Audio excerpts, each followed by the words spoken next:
OK, me revoilà. Tu m'entends? Je t'entends, oui. Oui. Pardon. Ok. Ben voilà, donc pour les personnes qui nous entendent, bonjour. J'avais en fait une grande envie à cœur d'appeler Manu Lemire, que j'ai rencontré via une vidéo sur Internet, hein, grâce à YouTube. Et en fait, pendant que j'ai regardé cette vidéo, j'ai vraiment senti mon instinct qui me disait, ben, contacte-le, ça a l'air vraiment d'être quelqu'un qui est dans une dynamique de créer sa vie. Et donc, j'ai suivi ce conseil de mon cœur, j'ai contacté Manu qui m'a répondu tout de suite oui. Et donc, j'ai un grand plaisir de vous le partager aujourd'hui. Et merci beaucoup d'avoir dit oui. Ça me fait plaisir, ça me fait toujours plaisir de pouvoir contribuer.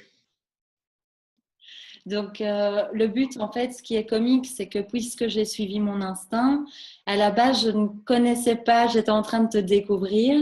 Donc, du coup, j'ai plein de questions à te poser. Et je pense que c'est aussi une belle opportunité parce que tu es du Québec, Mhm. de vraiment partager ta personne ben, ici en Belgique, en tout cas aux personnes qui me suivent. Il y a aussi beaucoup de personnes de France et de Suisse. Et je trouve ça chouette de rassembler un peu différents continents Ben oui, sur un même moment, quoi. sur un même thème de dépassement de soi. Alors, c'est sûr, c'est une très belle opportunité, puis ça va être une belle entrevue. Très hâte de répondre à tes questions. Merci.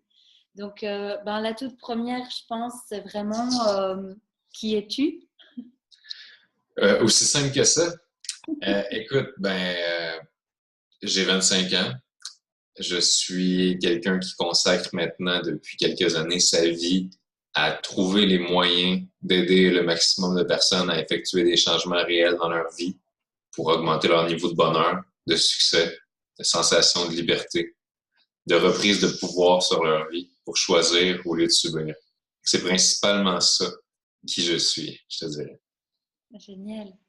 Et dans la vie, quel a été ton parcours pour arriver à cette envie de vivre comme ça? C'est certain que j'ai eu un parcours assez atypique que je raconte d'ailleurs en conférence. C'est un parcours qui serait très long à raconter parce que chacune des embûches a apporté son enseignement.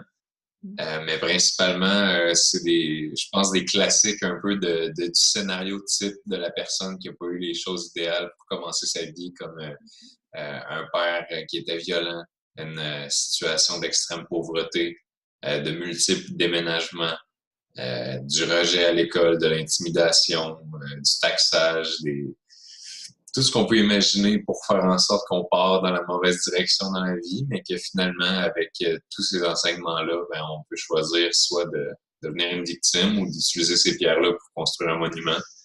Chose que j'ai faite du mieux que je peux et que je continue à faire encore aujourd'hui.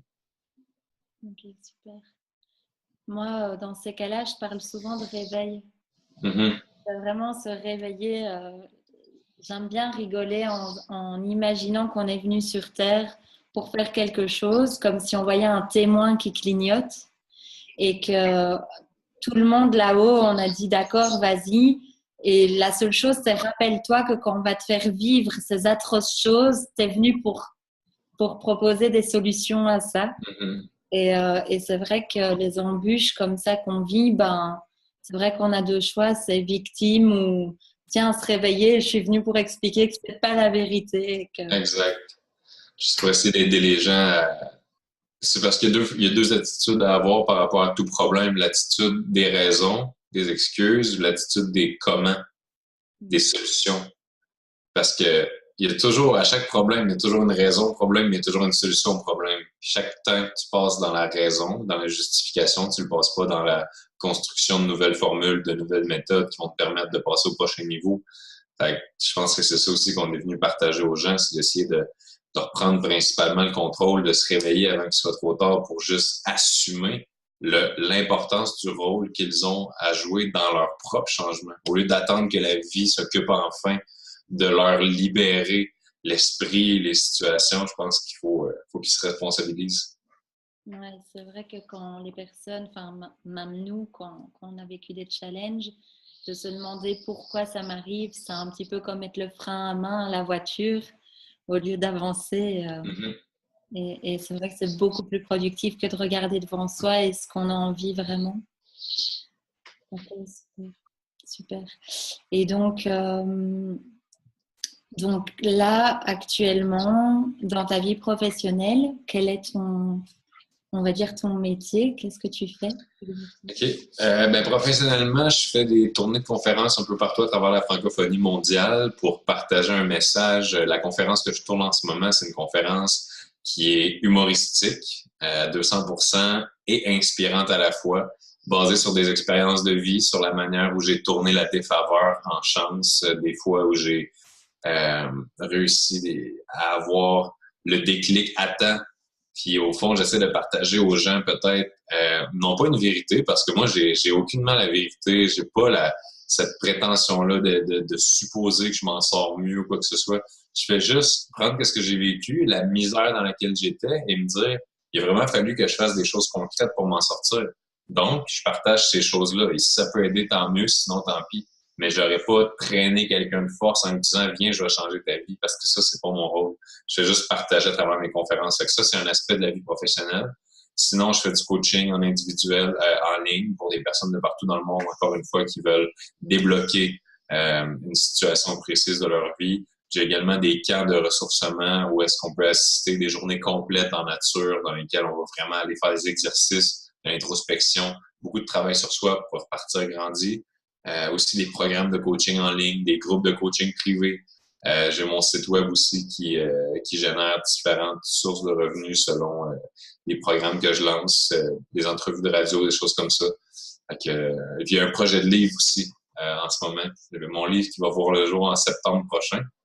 Félicitations. Ouais, merci. Super. Et ton site internet, tant qu'on en parle, tu peux prêter le lien? Oui, c'est le manulemire.com tout simplement. Alors, mon nom.com, aussi simple que ça. Je l'afficherai dans la vidéo si jamais. Excellent. Okay. Super, super. Et dans cette vision de la vie là que tu es en train de créer de jour en jour, comment tu as vécu le fait de vivre pour toi? Je te dirais, c'est devenu une nécessité après un certain temps. Parce qu'à force de vivre pour les autres, de vivre pour l'image, de vivre pour le paraître, de vivre pour les rêves aussi, parce qu'il faut pas oublier que avoir des rêves, c'est bien, mais si on vit pour nos rêves, on vit pas vraiment, parce qu'on vit pour le futur, tout ce qui existe, c'est maintenant. Donc, il y a un moment où tout m'a été enlevé dans la vie. Je te dirais, j'ai commencé dans un contexte difficile, mais le plus difficile que j'ai eu à vivre, c'est autour de 19, 20, 21 ans. Et dans ces moments-là, comme je te dis, j'ai tout perdu, mais tout, mes rêves, mes amis, ma famille, tout, j'ai tout perdu en même temps. Et à ce moment-là, j'ai comme commencé à réaliser que c'est quoi l'ultime chose dans la vie sur laquelle je peux avoir un contrôle. Parce que quand tu investis des années, des efforts, du temps, de l'argent dans différentes choses, puis que la vie te les enlève, quand tu donnes tellement d'amour à quelqu'un, puis que cette personne part, quand tu donnes tellement d'énergie à un travail, puis que tu es licencié, tu finis par comprendre, mais c'est quoi que je peux contrôler dans cette vie-là? Puis à ce moment-là, j'ai compris que c'était qui j'étais, puis que je ne ferais jamais le contrôle sur rien d'autre. Je peux être à 100% qui je suis, vivre ma vie pour moi, me développer personnellement. Puis au lieu de chercher à aller à l'extérieur pour trouver mon bonheur, je me suis dit, je vais tellement me concentrer à bâtir ce que je suis, qu'inévitablement, ce que je vais devenir va attirer à moi exactement tout ce que je veux dans la vie. Puis c'est ça qui s'est produit par après. Après, je te dirais 5 ans, 5-6 ans de travail constant sur moi, sur tout ce que je pouvais développer, ça finit par, comme par magie, tout a changé. Je compatis. C'est correct. Les longues soirées, on les trouve courtes, mais je veux dire beaucoup, beaucoup de soirées où on est, entre guillemets, seul chez soi à lire, à Ouais. regarder des reportages, des vidéos et puis faire un premier pas ensuite vers quelque chose de plus tangible. Ouais, ouais, exact. C'est pas évident de passer de l'étape d'être sur YouTube à écouter des vidéos de Tony Robbins en se disant waouh, c'est tellement inspirant, j'ai envie de changer ma vie, puis finalement juste se retourner se coucher le soir en réalisant qu'on n'est pas Tony Robbins, puis Et c'est pourquoi lui et pas moi? c'est ça. C'est de passer à l'action. finalement qui fait la différence. Des actions imparfaites, des actions simples, des actions immédiates, mais surtout des actions. Parce que sans ça, il n'y a rien qui va changer. Peu importe à quel point on médite, à quel point on prie, on espère, on veut. Mais si on n'agit pas, il n'y a rien qui va changer. Mhm. Mhm. Et puis aussi commencer par changer son ressenti par rapport à cette séparation entre Tony Robbins et toi. De voir tellement différent alors qu'en fait, ce que tu vois en lui, c'est exactement ce que tu as de possible en toi. Oui, ben exact. Puis en fait, ça, c'est un concept important que tu soulignes là, que beaucoup de gens devraient réaliser. C'est que souvent, la souffrance est proportionnelle au potentiel inexploité qui se trouve en chacun de nous. Donc, si jamais quelqu'un a mal, mais tellement mal, c'est parce qu'il peut faire quoi? Il peut faire tellement plus. Donc, qu'est-ce qu'on trouve impressionnant chez les autres ou quoi que ce soit? C'est juste parce qu'on sait qu'on pourrait s'élever à ce niveau-là. Encore une fois, ça revient à se faire confiance puis à croire avant de voir. Puis ça, c'est une des choses les plus précieuses que j'ai retenues puis que toujours je vais appliquer dans ma vie. C'est que la personne qui dit qu'il peut et la personne qui dit qu'il ne peut pas, comme disait Henry Ford, ont probablement tous les deux raison. Pour cette simple raison-là, il faut prendre conscience de l'importance de croire parce que personne atteint quelque chose sans l'avoir rendu possible ici. Parce que si tu peux l'imaginer, tu peux le créer. Puis si jamais c'est pas là, ben ça n'arrivera pas là non plus. Fait que c'est juste d'être connecté avec ce qui se passe dans le cœur, ce qui se passe dans la tête, puis ce qu'on a envie de matérialiser ensuite, puis d'avoir la détermination de persister dans le temps malgré les épreuves. Oui, non, c'est trop vrai parce que je me rappelle d'un déclic que j'ai eu notamment avec la loi de cause à effet où on dit que quand on concentre nos pensées, ben, on demande quelque chose à la vie. Et moi, ce que je trouve avec l'envie, envier les autres, quelque part, c'est comme si on affirmait ben, que nous, on l'a pas. Et donc, quelque part, au lieu de voir juste que la personne est une version de nous-mêmes, et que donc, merci de me montrer que je suis capable. Et quand on vibre ça, on sait très bien qu'on s'attire des opportunités vraiment différentes. Exact. C'est vrai qu'on peut, comme tu dis, on peut tellement, juste en changeant notre vibration, changer tout ce qu'on attire dans notre vie, la qualité des personnes qu'on attire, la qualité des opportunités, la fréquence aussi des opportunités. C'est incroyable. Juste à partir du moment où tu deviens aveugle à la possibilité que tu mérites moins que les autres. Juste quand tu deviens tellement convaincu que ça devient ta réalité. Il y a des gens qui vont, par exemple, mentir, mais qui vont tellement être convaincus de leur mensonge que pour eux, c'est vrai. Ça peut être la même chose, mais tourné positivement. Être tellement convaincu que tu es né pour accomplir des grandes choses, que tu vas être bien heureux dans l'abondance, que ça finit par se produire juste parce que c'était clair. C'est comme si c'était écrit. Mais ça, c'est une question de croyance. Puis les croyances, ça part de soi.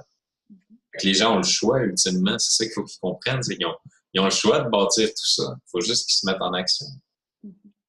Et il y a un truc que je remarque de plus en plus avec les personnes que j'accompagne, c'est beaucoup vont par exemple croire, je ne sais pas, à leur attraction, ils vont demander d'avoir une nouvelle voiture ou un nouveau copain. Et puis ils vont le croire, ils vont s'affirmer tous les jours, je vais l'avoir, je le mérite et tout ça. Et en fait, c'est vrai que derrière le fait de croire qu'on peut attirer ça dans notre vie, il y a aussi, est-ce que je peux croire que je mérite le meilleur? Est-ce que je peux croire que ça peut être différent? Il y a vraiment, je trouve, des couches en dessous de souvent ce qu'on désire dans notre vie. C'est juste d'aller croire qu'on mérite le meilleur, en fait, et de le vivre surtout. Exact. Puis tu as dit un mot important. Ces gens-là qui le croient, qui le disent, souvent, ils vont le penser, mais ils vont pas vraiment le croire. Voilà, c'est ça. Parce que si tu penses, je voudrais une meilleure voiture, je voudrais enfin que quelqu'un m'aime pour qui je suis, mais qu'au fond, quand tu dis j'aimerais enfin que quelqu'un m'aime comme qui je suis, tu as une énergie de désespoir puis de faible estime de toi-même, puis que tu te dis je ne le mérite pas vraiment, mais ça me ferait donc du bien de l'avoir. Commence par devenir quelqu'un qui a assez confiance en lui pour mériter ça, puis ensuite, tu vas avoir un choix de millions de personnes là, qui sont merveilleuses puis qui attendent juste d'être avec quelqu'un comme toi. Tu sais, c'est tout le temps une question de plus tu grandis intérieurement, plus ce que tu as à offrir est grand, plus les possibilités vont être grandes. C'est comme se présenter sur le marché du travail en ayant fait seulement l'école primaire, par exemple. Ben, ce que tu as investi en toi fait que les opportunités qui s'ouvrent sont beaucoup plus petites que si jamais tu as fait, par exemple, 20 ans d'études, mais ensuite, au niveau de l'emploi, toutes les portes te sont ouvertes. Fait que si tu as fait 3 ans de travail sur toi, puis tu as évolué d'une certaine manière, mais quand tu as encore des problèmes avec ton ego, tu as encore des problèmes avec comment ton père t'a traité, tu as encore des problèmes avec les amis à l'école qui t'intimidaient, ben là, ensuite, tes possibilités, c'est le même principe que dans l'emploi, elles vont être limitées. Tandis que si tu as 20 ans de travail sur toi qui est fait, que tu as l'expérience parce que tu as passé à l'action, que tu as appris, que tu as grandi, que tu as été renseigné, que tu as mélangé la connaissance, la conscience puis les agissements, ben c'est ça qui fait que, exactement comme tu dis, finalement, les gens y croient, mais ils croient pour de vrai parce qu'ils le savent qu'ils le méritent. Parce qu'une croyance, ultimement, c'est pas un espoir. Une croyance, c'est une connaissance parce que tu deviens tellement convaincu de ce que tu sais de toi que ça ne peut juste pas être une autre réalité qui se présente. C'est juste impossible dans ta tête. Donc, ça se produit par défaut. Oui, c'est vraiment le stade où on est persuadé que c'est aligné avec nous, quoi. Exact. C'est OK, peut-être que je vais pas attirer ça, mais alors je vais attirer mieux. Oui, oui, ben oui, exact. Ce qu'on désire, ça devient la base de ce qui est juste pour nous, en fait. Et c'est tout. OK, super. Merci pour ces réponses déjà. Après, j'avais une autre question qui était à propos de la liberté. Et si tu as peut-être une astuce à partager sur le sentiment de se sentir libre, puisque justement, tu as une histoire où, de ce que je comprends, en tout cas, à un moment, tu as perdu beaucoup de choses autour de toi. Ouais. Qu'est-ce que tu peux proposer pour se sentir libre dans toutes circonstances? Je pense que la capacité de se sentir libre provient de la capacité de faire des choix et de les assumer. Parce que je pense pas que dans la vie, on peut prendre une bonne ou une mauvaise décision. Parce que tant qu'on n'est pas à la fin de notre vie, on ne saura jamais où est-ce que ces décisions-là vont nous apporter. Donc, il n'y a pas de bonne ou de mauvaise décision, il y a juste des décisions. Et à partir du moment où tu comprends ça, si tu as la capacité de prendre une décision, d'assumer les conséquences. Les conséquences, c'est pas négatif comme mot. Une conséquence, c'est un résultat. Donc, il va y avoir des résultats positifs et des négatifs dans toute prise de décision. Mais ça, on ne le saura pas tant qu'on n'a pas agi. Puis, tant qu'on n'a pas agi, c'est parce qu'on est dans la peur. Tant qu'on est dans la peur, on n'est pas libre. Donc, pour se sentir libre, il faut vraiment être capable de regarder ce qui s'offre à nous, de prendre une décision, de foncer à 200% là-dedans. Et si jamais le résultat n'est pas ce qu'on voulait, mais qu'est-ce qu'il reste à faire? Prendre une autre décision, la réassumer encore et refoncer à 200%. C'est ceux qui restent sur place, c'est ceux qui ont peur d'avancer, ceux qui ont peur de faire des choix, qui passent leur temps à se plaindre de leur vie telle qu'elle est, au lieu de passer leur temps à construire des moyens pour avoir la vie telle qu'ils la veulent. Ça me fascine de voir à quel point, tu parlais de tes clients tout à l'heure, on doit avoir un petit peu le même type de personnes qui viennent nous voir parfois, mais les gens essayent presque de nous convaincre qu'ils ont raison de croire que leur vie est problématique. Au lieu qu'on travaille ensemble pendant 1 heure à essayer de bâtir un avenir meilleur, les gens pourraient passer 1 heure à s'écouter parler des raisons de pourquoi leur passé ou leur présent ne correspond pas à leurs attentes. C'est fascinant, tu trouves pas? Quelque chose que je partage beaucoup là-dessus, c'est en fait ce sentiment de prison. Les barreaux, c'est le passé et le futur. Et que dans le maintenant, là, il n'y a tellement pas de barreaux que c'est génial, quoi. Et donc, cette sensation de je me sens emprisonnée, je me sens pas libre, c'est en fait juste mes pensées qui vont dans demain, comment ça va se passer. Et là, on occasionne un stress, on change notre métabolisme, quelque part, on commence à transir. Et ça crée que demain, le rendez-vous, il se passe mal. Et donc, par rapport à cette sensation de liberté, pour moi, c'est vraiment d'incarner le je suis la présence, je suis maintenant. Et là, dans ce que tu dis, c'est génial parce que dans cet état d'esprit, les décisions sont alignées avec ce qu'on est véritablement et pas les hypothèses de et si j'étais nulle. Exact. J'aime beaucoup ta façon d'aborder ça avec l'exemple de la prison aussi, là, les barreaux, je trouve que c'est bien imagé. Ça vient de me venir maintenant, hein, je dirais. Ouais. Mais c'est vrai que c'est génial et en fait, j'ai vraiment à cœur de partager à tout le monde le sentiment de liberté parce que bien souvent, on se fait croire qu'on a besoin d'une maison, d'une femme, des enfants, une voiture et puis pouvoir partir en vacances pour se sentir libre alors que c'est tout l'inverse. C'est vraiment de se sentir dans sa décision qu'on assume, comme tu viens de le dire, au travail, de se sentir libre dans « j'ai choisi ». Ouais, exact. Ça, c'est génial, quoi, parce qu'à partir du moment où accepte la vérité, que c'est un choix ce qu'on vit, on peut refaire d'autres choix et c'est merveilleux, quoi. Ben oui, exactement. C'est ça le secret de la liberté, c'est réaliser que le plus grand pouvoir transformateur de la vie, c'est celui de choisir. C'est le seul pouvoir qu'on a tous. C'est certain que quelqu'un pourrait arriver avec une exception en me parlant de la situation d'une petite personne en Afrique qui vit une situation invivable ou des choses comme dans des cas extrêmes, puis tout à fait, mais je pense que toutes les personnes comme nous qui vivent dans des milieux plus industrialisés ou aisés, qui ont la chance de pouvoir faire une différence dans notre vie, ben c'est à nous justement de s'élever pour pouvoir ensuite peut-être aller contribuer pour ceux qui ont des vraies raisons, tu sais, qui ont des vraies raisons d'être malheureux, qui ont des vraies raisons de... Tu sais, c'est spécial de voir que c'est dans les pays industrialisés qu'il y a le plus haut taux de suicide par rapport à... Tu sais, c'est fou à quel point c'est des perceptions, là, la liberté, le... Ah, mon Dieu. Et aussi, ce qui est fantastique, c'est de voir que de toute façon, chaque conscience a choisi sa vie. Moi, enfin, je crois vraiment énormément à ce principe-là. Et de voir aussi que, regarde, tu me dis, ben, à un moment donné, j'ai tout perdu. Ben, si ça se trouve, c'était pas le pire moment de ta vie. Mm-hmm. Donc, parfois, on a tendance à voir les autres dans des catastrophes et de, tu sais, un peu les plaindre. Et c'est un petit peu comme si leurs âmes, elles sortaient et puis elles disaient, mais attends, pour qui tu te prends? Moi, j'ai choisi d'être ici et je gère et je suis capable. Mm-hmm. Et j'aime bien l'idée de voir les autres dans leur grandeur. C'est-à-dire que c'est pas parce que je les vois dans leur grandeur que je vais pas aller proposer mon aide, mais c'est juste de voir que tout le monde a le choix et tout le monde a choisi sa vie et que tu sais, les problèmes, soi-disant, enfin, je dis soi-disant pour le mot problème, que toi, tu as vécu, ben, peut-être que toi, tu étais la meilleure personne pour les surmonter. Et que peut-être moi, je vais vivre d'autres problèmes, mais tu sais quoi, c'est parfait parce que c'est ceux pour lesquels j'ai vraiment les capacités de les surmonter. Mm-hmm. Exact. Et ça, c'est génial de se dire, bah, tiens, quand j'ai un problème, en fait, c'est un tremplin qui était prévu et je suis capable de monter sur ce tremplin et puis de sauter, tu vois. Le seul problème avec les gens qui embarquent pas sur le premier tremplin, c'est qu'il manque les 20 autres prochains. Parce que la première marche va toujours leur faire peur. Tandis que quand on saute sur le premier problème, qui est en fait un tremplin, on réalise par après que la vie, c'est une série de ça comme ça. Sauf que dans mon cas, ça fait ça, mais toujours en montant.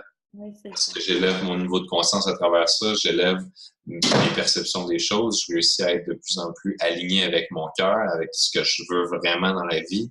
Puis ça, je peux dire merci à mes problèmes parce que c'est dans ces moments d'apprentissage.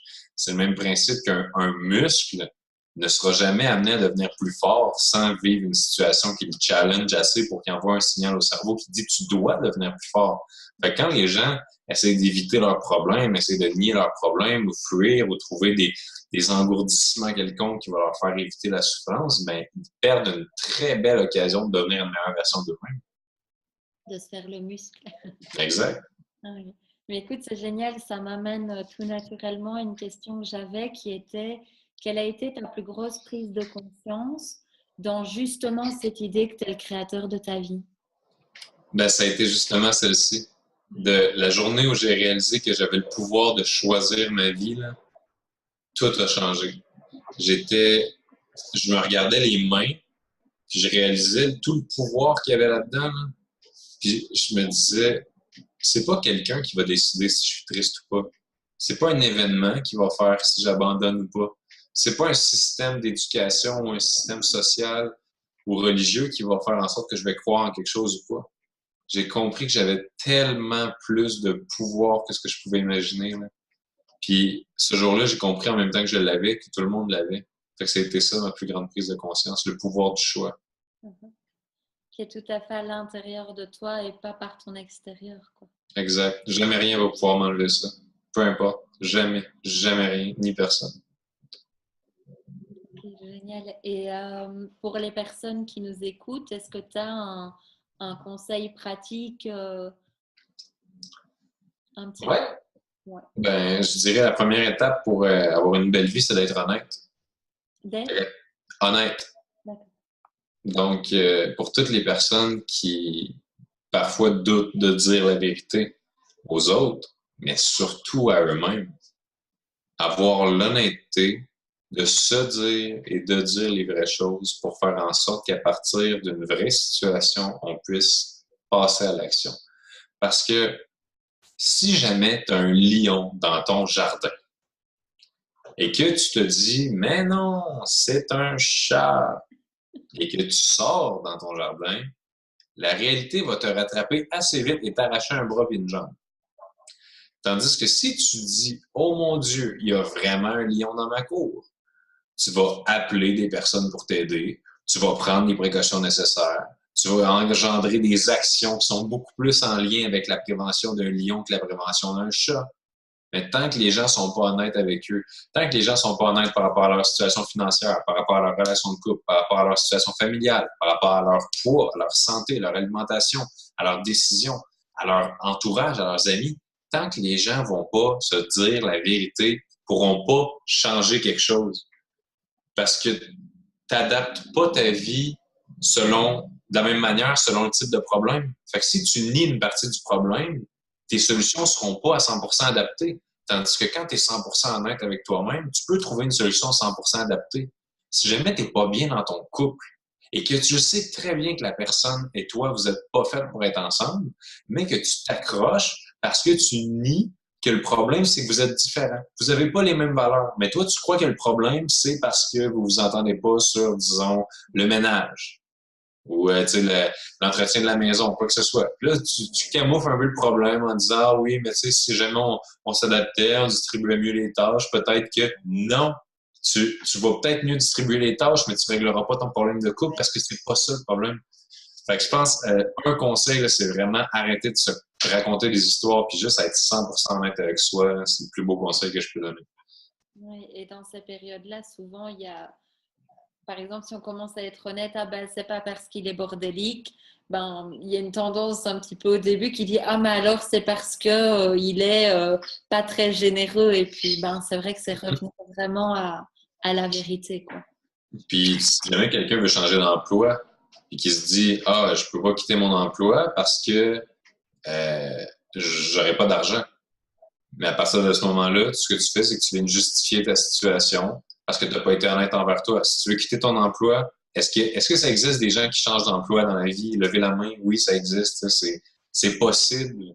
Puis tout se fait. Même si tu as 3 enfants, puis que tu as peur que tes enfants manquent de quelque chose, ultimement, là, tes enfants, s'ils ont été plus pauvres pendant 1 an pour que tu changes ta vie puis que tu deviennes heureux, ils vont beaucoup plus se rappeler de leurs parents qui étaient heureux puis qui s'est écouté puis qui a écouté son cœur puis qui était aligné avec lui que de son parent qui leur a fait manquer de rien mais qui n'a jamais pu leur donner de l'amour parce qu'il était trop agressif à cause de son travail.